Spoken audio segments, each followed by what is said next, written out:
Allow me at this point to elaborate on the 8-point economic stimulus program that the government will be implementing to stimulate and sustain economic activities. I will thereafter briefly highlight plans for developing the post-COVID-19 economic recovery strategy, which is linked to the post-2030 vision. Mr. Speaker, the 8-point economic stimulus program targets to cushion vulnerable citizens and businesses, particularly those affected by the COVID-19 pandemic. The stimulus program will focus on keeping the food supply chains functional while promoting the use of locally produced goods and services, thus securing the livelihoods of daily wage earners. Mr. Speaker, we have set aside Kenya shilling 56.6 billion to cater for the various thematic areas of the program. Mr. Speaker, in the first theme covers the infrastructure and is designed to rehabilitate road networks across the country as a direct response to the damages occasioned by the recent heavy rains. The rehabilitation of access roads and footbridges will optimize the use of local labor and materials, thereby generating short-term employment for thousands of youth. Towards this end, I propose to allocate Kenya shilling 5 billion for rehabilitation of the damaged access roads and footbridges. Further, Mr. Speaker, to address the issue of youth unemployment and empowerment in urban informal settlement, I have set aside Kenya shilling 10 billion under the Kazi Mtaani program. This Kazi Mtaani program will be targeting unemployed youth in the major cities and urban settlements of Nairobi, Mombasa, Kisumu, Eldoret, Nakuru, and other major towns across the country. The youth will be engaged in fumigation, stormwater drainage works, cleaning of markets and informal settlements, rehabilitation and maintenance of access roads, footbridges and footpaths, and other environmental management activities. The Kazi Mtaani program targets to employ at least 200,000 youth. Mr. Speaker, the second theme seeks to improve education outcomes in the country. The objective is to get thousands of unemployed teachers off the bench and into action as intern teachers, while also supporting local artisans and builders' businesses. To meet this commitment, Kenya shilling 7.4 billion has been proposed. Mr. Speaker, out of these, Kenya shilling 2.1 billion will go to construction of additional classrooms in secondary schools. Kenya shilling 1.9 billion for provision of at least 250,000 locally fabricated desks for secondary and primary schools. Kenya shilling 700 million for capitation and improvement of infrastructure in low-cost boarding schools in arid and semi-arid lands using local labor.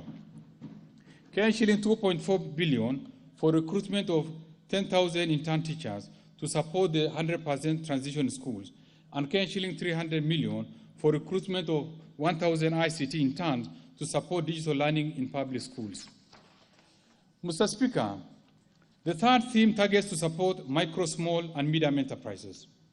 Despite their important contribution, this sector has continued to face challenges of accessing credit due to lack of sufficient collateral, high cost of credit, and informal business structure.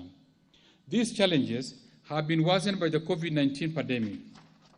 With the reduced turnover and disruptions in the market and supply chains, many micro, small, medium enterprises are unlikely to attract affordable and quality credit under the traditional arrangements.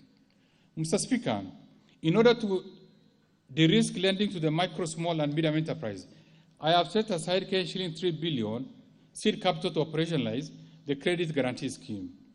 The scheme will enable the provision of affordable credit in an efficient and structured manner. In addition to this, we are also actively engaging a number of development agencies who have shown willingness to put in additional resources to support this scheme. Mr. Speaker, to further support and enhance the liquidity of these enterprises, I propose to fast-track payment of outstanding verified VAT refund claims and pending bills owed to businesses by allocating Kenya shilling 10 billion. This is in addition to the Kenya shilling 23.1 billion approved by this House in April 2020 in the supplementary budget for the same purpose. Mr. Speaker, the fourth theme prioritizes improvement in health outcomes. Evidently, the COVID-19 pandemic has overstretched our healthcare system. the government has made significant efforts to contain the spread of the virus through various protocols and containment measures, which entail promotion of hygiene and restriction of movements. Mr. Speaker, building on these measures in a way that ensures more Kenyans are gainfully engaged and support local industries, and to further enhance capacity of the healthcare system, KSH 1.2 billion is proposed for the recruitment of an additional cohort of 5,000 healthcare workers to support local health staff for a period of 1 year. This will enhance our COVID-19 response capabilities and strengthen implementation of the Universal Health Coverage Program.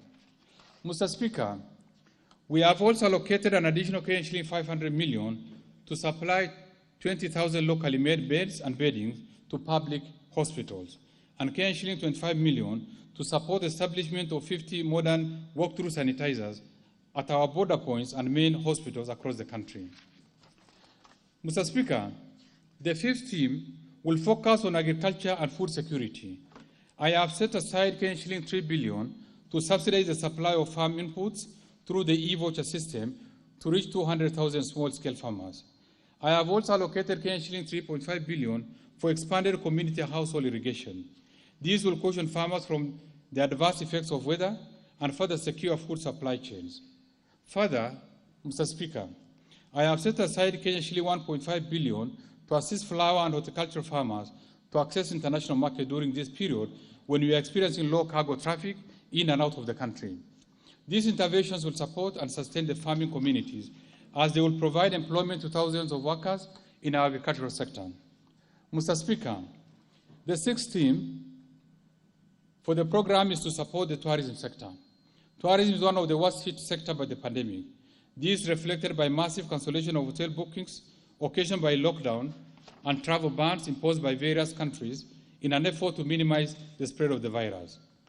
The resultant effect has been massive job and income losses by many Kenyans directly and indirectly employed in the tourism sector. In this regard, Mr. Speaker, to support this critical sector, the government has initiated a number of urgent measures, including a temporary lifting of the ban to hold meetings in private hotels by government agencies. The government has also waived landing and parking fees at our airports in order to facilitate movement of cargo in and out of Kenya.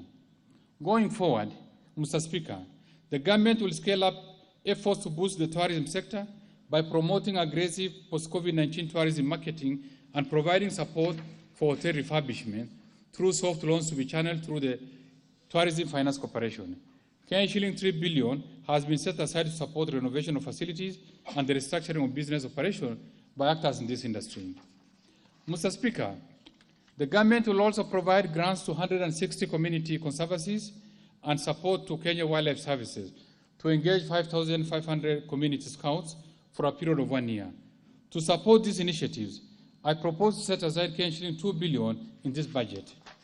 Mr. Speaker, the seventh theme seeks to improve environment, water and sanitation facilities, as well as mitigate the adverse effects of floods.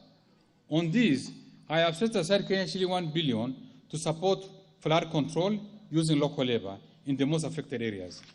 I have also set aside KSH 850 million to cater for rehabilitation of wells, water pumps, and underground tanks in nasal areas using local labor, and KSH 540 million to enhance tree planting program across the country using locally sourced seedlings.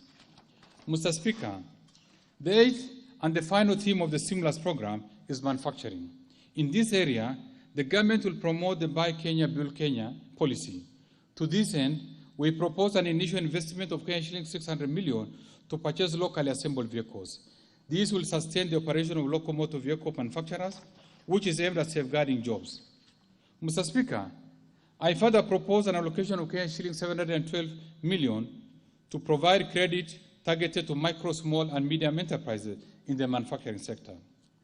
Mr. Speaker, in addition to implementing the economic stimulus program that I have enumerated, the government is formulating a post-COVID-19 economic recovery strategy to mitigate the adverse impacts on the economy and further reposition the economy on a steady and sustainable growth trajectory.